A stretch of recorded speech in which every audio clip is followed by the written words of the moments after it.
Stephen continues his discussion of effectiveness by describing how we can improve the quality of our family and work relationships and create happier and more productive home and work environments by making constant deposits into the emotional bank accounts of others.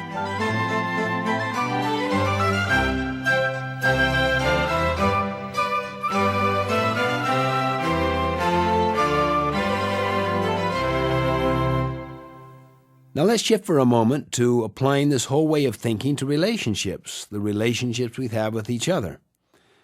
I'd like to use a metaphor. I call it the emotional bank account. You know what a financial bank account is.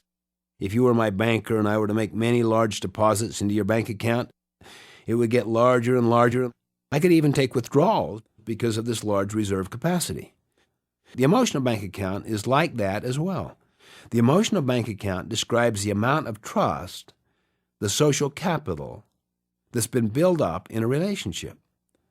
So if I make deposits into the emotional bank account with, say, my spouse or my children over a period of time through courtesy and kindness and keeping my commitments, that would little by little build a reserve capacity with them.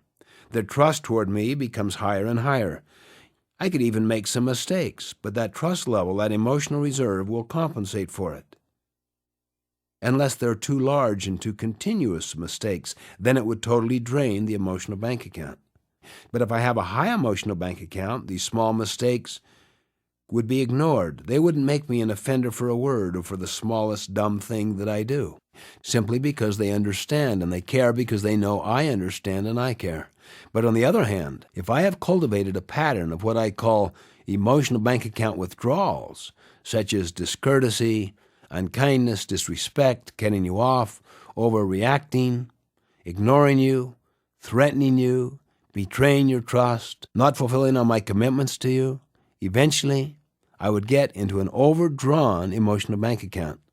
In fact, sometimes, if you just make one huge mistake or withdrawal that violates the deepest sense of our agreement, in one fell swoop, the whole emotional bank account could be overdrawn, such as violating a basic promise to another.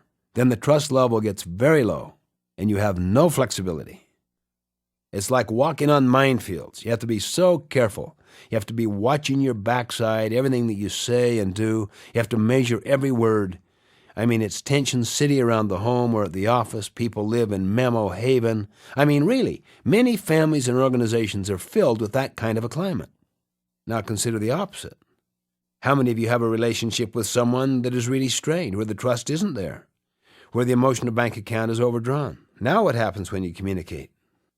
What happens even when you're very clear in your communication? Still, communication won't work. It won't take. Why? They're always looking for hidden agendas. They're reading between the lines. What's going on here, really? What's happening? How's he manipulating me, or whatever? And if you make a small mistake, that small thing can be blown all out of proportion. Literally, many organizations, even families, are filled with this kind of spirit. It is very interesting. With those people with whom we have continuing relationships, frequent contacts, you have to be constantly making deposits into their emotional bank account, simply because the expectation of a continuing relationship based on integrity and sincerity and kindness and respect is there. Let me share with you a few examples of deposits and withdrawals into the emotional bank accounts. Do you know what the most important and first deposit to make with another person is? It is simply to understand another person from within their frame of reference. Why? Until you understand how other people see a deposit or a withdrawal, you won't know what kind of kindness or courtesy matters to them. You won't know what commitment matters to them. You see, the key to every deposit you make is to make those deposits within their frame of reference, not yours. But it's a common tendency to just simply project your motive onto another, assuming that what would be a deposit with us would be a deposit to them as well. Not so. You see, you're a subjective person, and so are other people. We all live in our own special little world. The way we look outside our body, outside our head, outside our eyes, is very unique.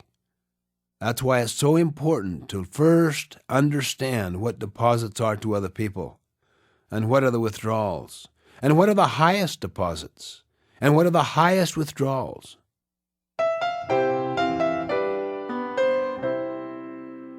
One of the deposits that I religiously make is sometime during my week at home, because I work a crazy schedule. I work a week up in the Arctic and then I come home for a week.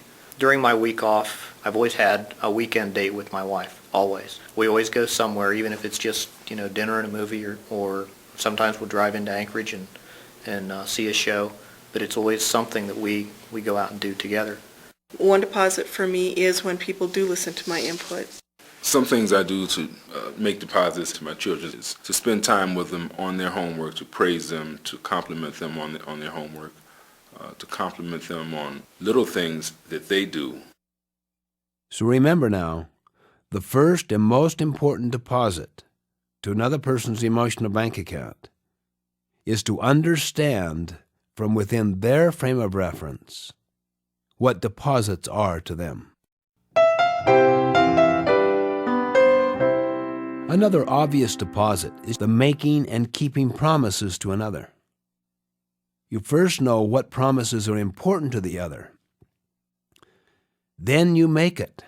Now remember this, the moment you make a promise to someone, you've created a hope. And the moment you've created a hope, people start to anticipate. They become very open, very vulnerable. So you better come through. But many insecure people make promises very easily because they love the early psychic feeling of other people being happy with them. Other people saying, oh, that's so exciting. We're going to do this. We're going to go on this trip. We're going to go out to dinner. Dad promised me last Saturday that we would go and visit that gym next Saturday. Dad promised me, see? Look at the hope. Look at the anticipation. Look at the vulnerability. See, then when it isn't kept, disillusionment sets in. And if you've broken a lot of promises, people simply won't believe the promises to begin with. Now, when it comes to a really important promise to another person, always count the cost before you make it. You might even qualify what you say with this kind of language. I can't really give a promise. All I can say is, if the situation is favorable in this particular way, I will give it a good try.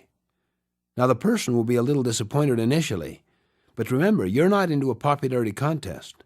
You're not into some immediate satisfaction. You're into building trust. Trust is greater in the initial stages than being liked. And generally speaking, when you come through based on trust, you will become beloved. Breaking promises or not even making them, that is also a massive withdrawal because people want the pleasant and marvelous feeling of anticipating some event. In fact, I find with my children that the anticipation of the event is as satisfying as the event itself. So don't get to the point where you don't make promises because you're afraid of not keeping them. No, make them. But make these promises very carefully. Make them sparingly, particularly when you're dealing with promises that are really important to another, that are really foundational. Another obvious deposit is just simple kindness. When we show our kindness by just being courteous, by being grateful and appreciative, by saying, thank you, please, what's your opinion? Can I help you? These are small words, small acts, but in relationships, the small things are the big things. You see, ultimately, these small kindnesses, this gentility, this consideration, this respect, builds huge deposits. Similarly, small discourtesies, small unkindnesses, little forms of disrespect eventually create huge withdrawals from the emotional bank account. Again, in relationships, the little things are the big things.